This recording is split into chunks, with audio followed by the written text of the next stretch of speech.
आपका दोस्त इमरान रजा। हरियाणा के बड़कल विधानसभा क्षेत्र से भारतीय शक्ति चेतना पार्टी के विधानसभा उम्मीदवार कमल बाली को आज अखिल भारतीय हिंदू महासभा की पूरी टीम ने समर्थन पत्र देकर और फूल मालाओं से स्वागत करके पूर्ण समर्थन दिया। इस मौके पर अखिल भारतीय हिंदू महासभा के हरियाणा प्रदेश महासचिव राजेश वाधवा, युवा मोर्चा के जिला अध्यक्ष सुमेर खट्टर, बड़कल विधानसभा अध्यक्ष मनोज भाटिया, हरीश कुमार और प्रतीक जांगड़ा आदि ने समर्थन पत्र बड़कल विधानसभा उम्मीदवार को दिया। साथ ही भारतीय शक्ति चेतना पार्टी की ओर से प्रांतीय सचिव श्री दयानंद चौधरी, पार्टी फरीदाबाद के जिला अध्यक्ष श्री कृष्णपाल सिंह, भगवती मानव कल्याण संगठन के सचिव श्री श्याम सुंदर पांडे, संगठन मंत्री श्री शिव बहादुर सिंह, संगठन के उपाध्यक्ष जंग बहादुर सिंह, संगठन की कोषाध्यक्ष श्याम सुंदर यादव, पार्टी और संगठन के अनेकों पदाधिकारी इस कार्यक्रम में उपस्थित रहे। इस मौके पर भारतीय शक्ति चेतना पार्टी के बड़कल विधानसभा उम्मीदवार कमल बाली ने प्रेस वार्ता किया और जनता को संबोधित करते हुए अपने चुनावी विचार रखे और साथ ही अखिल भारतीय हिंदू महासभा से आए हुए पदाधिकारियों ने समर्थन के बारे में क्या कुछ कहा, आइए दिखाते हैं आपको एक रिपोर्ट। जो पार्टी है आपकी भारतीय शक्ति चेतना पार्टी, इनकी विचारधारा है वो देश हित की विचारधारा है, नशा मुक्ति विचारधारा है, गौ माता को बचाने की विचारधारा है और जो भी इनके विचार हैं अच्छे हैं, समाज के लिए प्रति अच्छे हैं, इसी विचारधारा की वो सोचते हुए हमने इनको समर्थन दिया है। हमारे हरियाणा में इनके 11 अधिकारी चुनाव लड़ रहे हैं और उन सबको साथ हमारा वो है कहते हैं आपको। कितना मजबूती से चुनावी मैदान में आप इनके साथ इनके लिए मेहनत करेंगे और लोगों तक जाके प्रचार प्रसार करेंगे इनके लिए? बिल्कुल तन मन धन से इनके साथ है एकदम। क्या लगता है बदलाव आएगी? बिल्कुल बदलाव तो आनी चाहिए, जैसे इनके लगे पड़े हम भी लगे पड़े साथ में, इनके बिल्कुल बदलाव आएगा। आप सबका स्वागत है भारतीय शक्ति चेतना पार्टी की तरफ से। मुख्य उद्देश्य ये है कि आज अखिल भारतीय हिंदू महासभा हमारे को पूरे हरियाणा में समर्थन दे रही है और जो बड़कल विधानसभा 87 में जो दिक्कतें हैं हम समाज में निकल रहे हैं, समाज के लोग हमें स्वीकार कर रहे हैं, हमें समर्थन दे रहे हैं, अपनी समस्याएं रख रहे हैं, उस उद्देश्य से हमने ये प्रेस कॉन्फ्रेंस रखी है। किस चीज के लिए समर्थन दे रहे हैं और केवल इसी विधानसभा में दे रहे हैं या प्रदेश के सभी विधानसभा में?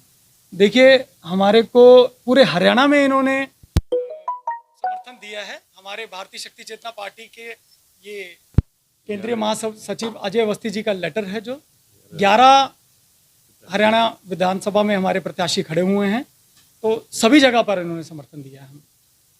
तो आज यहाँ पे आप चुनावी मैदान में किन किन मुद्दों को लेकर आप चुनावी मैदान में उतरे हैं? देखिए, वैसे हमारी भारतीय शक्ति चेतना पार्टी का राष्ट्रीय मुद्दा तो भारत को नशा मुक्त बनाना है, क्योंकि नशा सभी बुराइयों की जड़ है। उससे अगर हम जोड़ दें कि नारी शक्ति का जो सम्मान होगा, जब नशा नहीं होगा, नशा नहीं बिकेगा, तो नारी का सम्मान होगा। आज जो हमारा आर्थिक पक्ष जो लोगों का व्यक्तिगत तौर पे जो कम हो रहा है, जो लोग एक मजदूर 100 रुपये कमाता है वो उतने की शराब पी जाता है, ना तो बच्चों को पढ़ा लिखा पा रहा है, ना ही उनकी घर गृहस्थी अच्छे से चल पा रही है।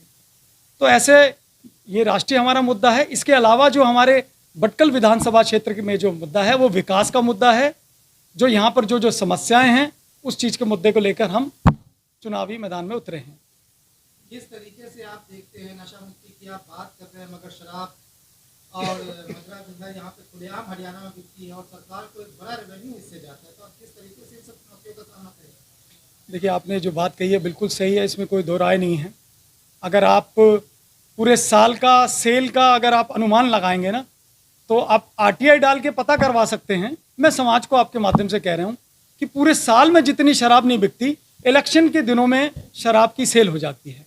और रही बात रेवेन्यू की, तो सबसे बड़ी बात सरकार ये सामने रखती है कि हमारा राजस्व का क्या होगा, सबसे बड़ा पैसा हमको यहाँ से रेवेन्यू जनरेट होता है।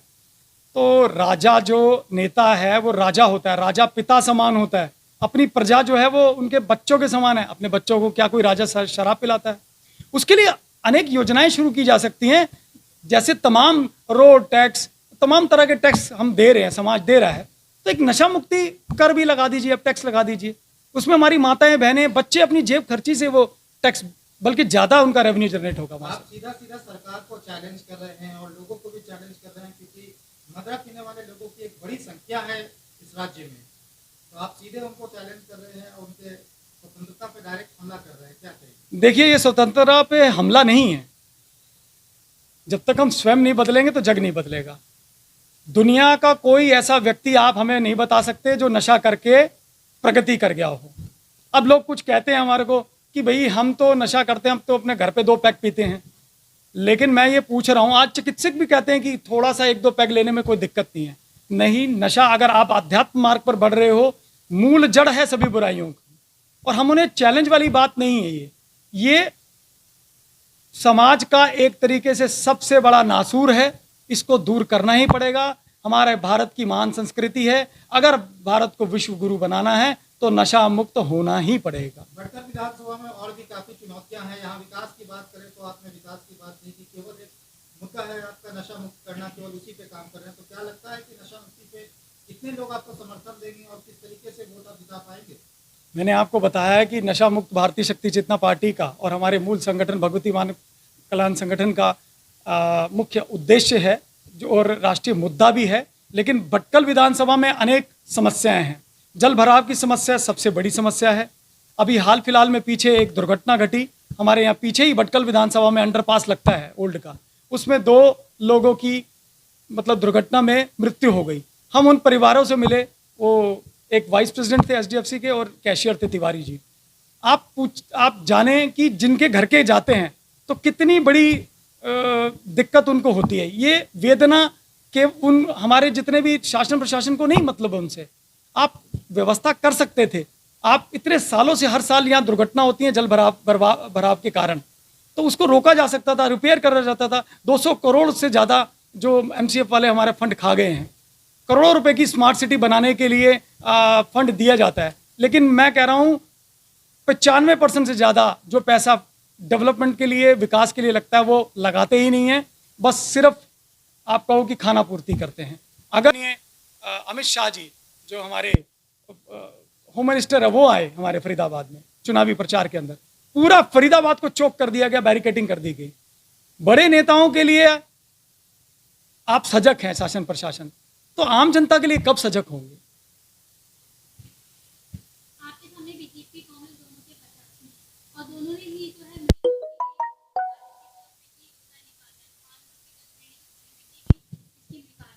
आपकी तरफ से महिलाओं के लिए क्या स्कीम है?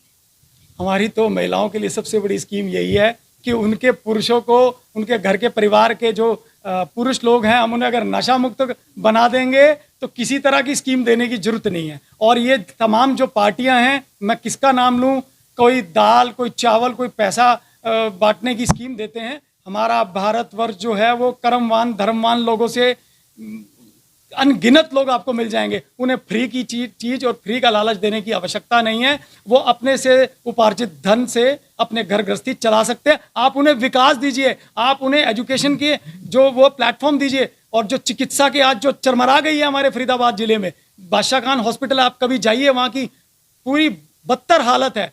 तो वहाँ वो सब चीज ठीक कीजिए, लोगों को, युवाओं को रोजगार दीजिए, फरीदाबाद में विकास कीजिए। हमारे यहाँ पर 6 टोल बने हुए हैं, 20 साल से टोल यहाँ पर बदरपुर में दे रहे हैं, उधर गुड़गांव में दिया जा रहा है, जबकि उनका कॉन्ट्रैक्ट बहुत कम था। क्यों? ये भ्रष्टाचार नहीं है तो और क्या है? उनसे पैसा खाया जा रहा है और क्या। आज यहाँ पे अखिल भारतीय हिंदू महासभा के द्वारा आपको समर्थन दी गई है, किस तरीके से देखते आए, कितना फायदा मिलेगा आपको चुनावी मैदान में इस समर्थन का? देखिए, अखिल भारतीय हिंदू महासभा बहुत पुराना संगठन है, बहुत पुरानी राजनीतिक पार्टी है। इन्होंने अपने आप से हमको बढ़कर, क्योंकि कुछ मेरे मित्र थे जो इनसे जुड़े हुए थे, उन्होंने अपने आप से आकर बढ़कर हमारी जो हमारा कार्य करने का तरीका है या हमारा संगठन या पार्टी का जो उद्देश्य है, उससे ये प्रभावित हुए। हमको बिना शर्त इन्होंने समर्थन दिया है। अब अपने तरफ से तो उन्होंने कहा जो जो हमारे लोग जुड़े हैं हमसे, हम उन सबको हमारी जो भारतीय शक्ति चेतना पार्टी को हमारे को समर्थन देने की बात कही है। आगे तो वक्त ही बताएगा क्या है। आपने अपने बयान में गौ रक्षा की बात कही है जी, लेकिन आज के टाइम में सबसे ज्यादा सड़कों पे गौ रक्षा ही जो उसकी बात कर रहे हैं, गाय नजर आते हैं, कूड़ा करके खा रहे हैं। आपकी तरफ से उनके लिए क्या स्कीम होगी, क्या फायदा है, क्या ऐसी योजना निकालेंगे कि जो सड़क पे गाय घूम रही है वो ऐसे ना घूमे? आपका ये बात कहना बहुत बहुत ही मतलब मैं क्या कहूँगा, ये सच्चाई है कि हम सब लोग गौ को गौ माता कहते हैं, लेकिन गौ माता के लिए कोई ऐसा ना तो शासन प्रशासन और ना ही समाज कुछ आगे बढ़ कर आता है। गौ को कुछ लोग आवारा कहते हैं, घूम रहे हैं, बल्कि आवारा नहीं, बेसहारा अगर कहा जाए तो ज़्यादा अच्छी बात है। जहाँ पर भी आप कूड़े का ढेर देखेंगे वहाँ पर आपको गौ माता वो कूड़ा खाते हुए नजर आएगी। तो सबसे पहले शासन प्रशासन को, चाहे वो केंद्र लेवल पे हो चाहे प्रांत लेवल पे हो, हम दबाव डालेंगे और तमाम ऐसी पार्टियां या लोगों का समर्थन लेते हुए कि गौ माता को गौ माता, राष्ट्रीय गौ माता घोषित करें। उसके लिए एक हम खाका सरकार को देंगे। इससे पहले भी हम पूरे भारतवर्ष में भगवती मानव कल्याण संगठन की तरफ से, भारतीय शक्ति चेतना पार्टी की तरफ से हम ज्ञापन सौंप चुके हैं, बहुत मुख्यमंत्री क्या जो जिला अधिकारियों को हम दे चुके हैं कि गौ रक्षा के लिए काम किया जाए। गुरुदेव जी ने हमें गौ अभ्यारण्य के लिए बहुत हमें कई चीज़ें समझाई हैं। तो ज़्यादा व्यापक रूप से तो मैं आपको नहीं बता पाऊंगा, लेकिन कम शब्दों में बताऊं कि पार्षद लेवल पर, विधायक लेवल पर, सांसद लेवल पर सोचना चाहिए। हर छोटी छोटी जो सेक्टर्स हैं, कॉलोनीज हैं, उसमें कोई ना कोई ऐसी जगह जरूर होती है। आप वो समाज को दीजिए, वहाँ पर वो गौशाला बनाएं। उस गली मोहल्ले की जो गायें हैं जो बेसहारा घूम रही हैं, उनको वहाँ पर इकट्ठा करेंगे। वहाँ की ही जनता उसका विकास करेगा, वहाँ का ध्यान रखेगा गौ का। इस तरीके से अगर खाका तैयार किया जाए तो निश्चित हमारी गौ माता इस तरह से मतलब उनकी दुर्गति नहीं होगी।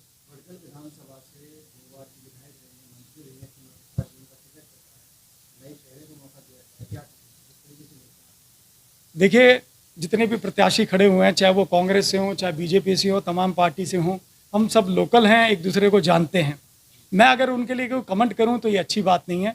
समाज अच्छी तरह से परिचित है, चाहे वो बीजेपी हो चाहे कांग्रेस हो। देखिए, उनका कारण वो जानेंगे, क्योंकि समाज, जहां हम समाज में निकले हैं, तो सीमा त्रिखा जी ठीक है, हमको भी अच्छे से जानते हैं, लेकिन उन्होंने जो विकास करना चाहिए था वो विकास किया नहीं। केवल जितने भी नेता हैं, मैं किसी का नाम नहीं लेता, 10% ही ऐसे होंगे जो वाकई में राष्ट्र हित के लिए, समाज हित के लिए, जन कल्याण के लिए कुछ करना चाहते हैं, क्योंकि उनकी कथनी करनी में फर्क है। देखिए, युवा जो है हमारे आगे देश के भविष्य है। तो मैं सब युवाओं को भारतीय शक्ति चेतना पार्टी की तरफ से आह्वान करूंगा और अपने तरफ से भी आह्वान करूंगा कि आइए, विचारधारा को हमारी समझिए। ये परिवर्तन का दौर है, युग परिवर्तन का दौर है। हम एक पार्टी को चुनते हैं, फिर उसके बाद उससे अपेक्षाएं होती हैं, उसमें वो खरी नहीं उतरती, फिर दूसरी पार्टी को चुनते हैं, वो भी उससे ज़्यादा बदतर भ्रष्टाचार में लिप्त हो जाती हैं। ए और बी को ही चुनते रहते हैं। तीसरे विकल्प को तो आप एक बार मौका दे के देखिए। तो तीसरे विकल्प के रूप में आज भारतीय शक्ति चेतना पार्टी आपके सामने है। तो मैं युवाओं को चाहूंगा कि राष्ट्र हित के लिए सर्वप्रथम सोचिए, क्योंकि और आपको सोचना भी चाहिए। समाज को मैं आपके माध्यम से कहना चाहूंगा कि जिसको आप प्रत्याशी बनाकर, जो प्रत्याशी आपके सामने आ रहे हैं, जिसको आप चुनकर आगे भेजते हैं, उनका बैकग्राउंड आपको पता होना चाहिए, उनका आचरण कैसा है ये पता होना चाहिए। नहीं तो होता क्या है कि हम बिना सोचे समझे किसी को भी चुन लेते हैं, फिर शोषण के शिकार हम होते हैं। और एक बात और कहना मैं आपको चाहूंगा कि जितने भी प्रत्याशी नेता बनते हैं या फिर एमएलए, विधायक या सांसद बनते हैं, वो हमारे जनप्रतिनिधि होते हैं। हम उनको पता नहीं क्या बना बैठते हैं, अपना राजा बना बैठते हैं, और फिर हम शोषण के शिकार होते हैं। तो थोड़ा सा अपनी सोच को परिवर्तित करिए। और 40-50% लोग तो इलेक्शन के दिनों में छुट्टियां मनाने के लिए बाहर चले जाते हैं। तो उस चीज को थोड़ा सा हटाइए, राष्ट्र हित में अपना मत का दान भी कीजिए।